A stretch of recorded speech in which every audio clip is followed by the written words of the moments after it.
So look at, so native populations for their part were themselves uniquely and particularly ready to be Christianized. The principal factor behind this was a fundamental crisis of faith brought on by the Spanish invasion and military conquest. So prior to the Spaniards' arrival, native cultures were suffused with religious themes running through the core of the key aspects of their lives. So they were very religious. This was particularly true in the areas of science and medicine, in which religious ritual was woven into medical practices, in which invoking the deities and powers for effect became part of medical procedure. Two key factors involved in the Spanish invasion and conquest worked mightily to undermine the native Mexicans' faith. Okay, so the degree of violence and outrage engaged in by the Spanish during the conquest. The Aztecs, though warlike, hardly if ever visited the wholesale violence and gratuitous bloodshed on their adversaries. So they weren't like they would kill you, but they weren't like, they're saying it was a dirty war. The way the Spanish killed people had no honor. It was just bloodshed, you know? Particularly on their non-combatants. So civilians, they're saying. Particularly on their non-combatants that the Spanish visited on their native.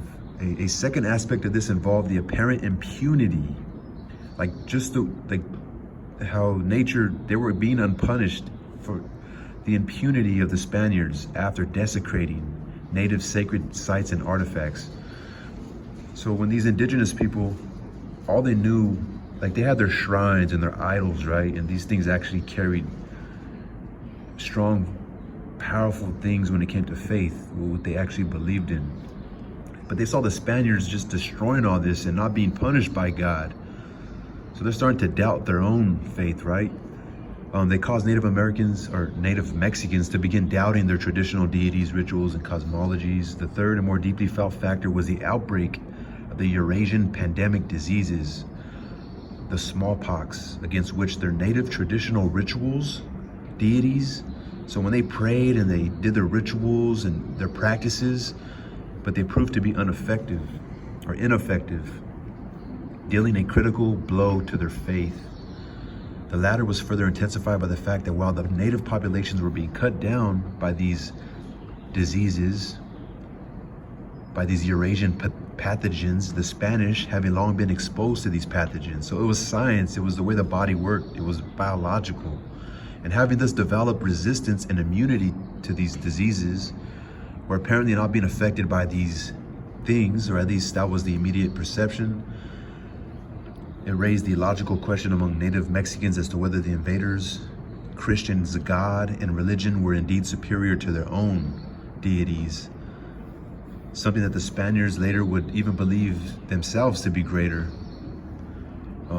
And they would use it as an exploit, as a psychological weapon against their adversaries, and to great effect. The result was that when the Spanish missionaries began arriving into Mexico in 1524, literally 4 years after they took over, the native population was wide open to Christianization, and masses of them converted to the Roman Catholic faith.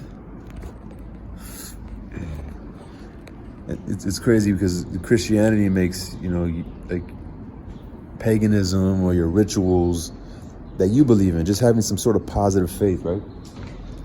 They correlate that to like evil, you know? So many of you might be this. Look, in Latin America, which, let's go up here.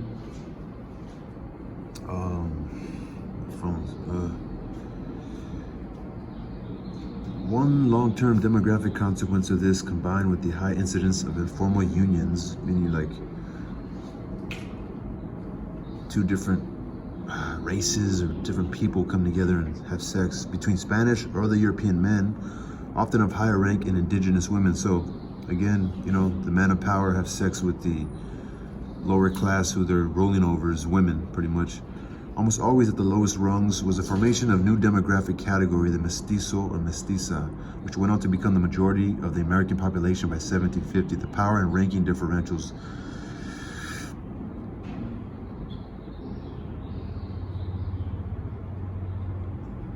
Okay, so many of you might be this, man.